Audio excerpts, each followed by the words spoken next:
তো hello guys, কী অবস্থা সবার? কেমন আছো?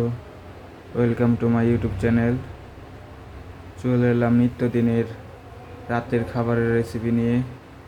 আমাদের ব্যাচেলর পয়েন্টের রাতের খাবার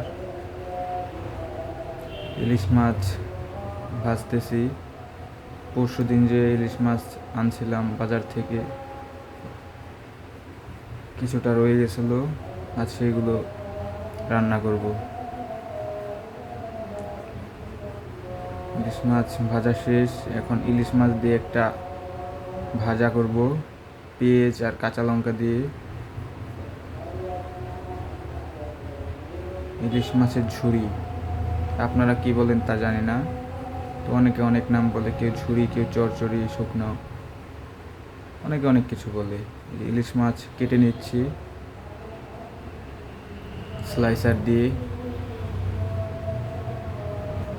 আপনারা কি দিয়ে কেমনে কি করেন সেটা তো জানি না, কিন্তু আমি এইভাবেই পারি, আমার কাছে সহজ মনে হয় এটা দিয়ে। কেটে নিচ্ছি ইলিশ মাছ।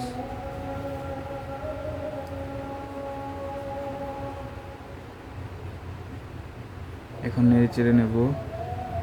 এটা করতে বেশি টাইম লাগে না, শর্টকাট রান্না করা যায়। প্রায় হয়ে গেছে।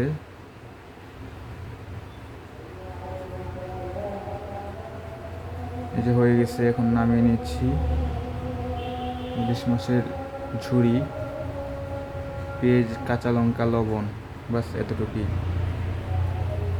আর ইলিশ মাছ ভাজা। এখন তরকারি রান্না করবো ইলিশ মাছের। যে আলু দিয়ে দিছি তেলের মধ্যে, এই যে মশলা দিচ্ছি, হলুদ, এই যে ধনিয়ার গুঁড়া দিয়ে দিলাম।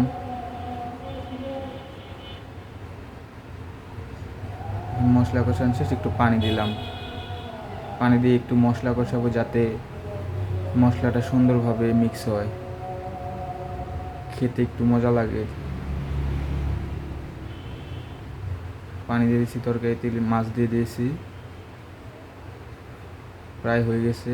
এই যে আমাদের খাবার দেখেন গাইস, তরকারি, এই যে ঝুড়ি মাছের, ইলিশ মাছের, আর ভাত। তো হ্যালো গাইস, সবাই ভালো থাকবেন। নেক্সট টাইম দেখা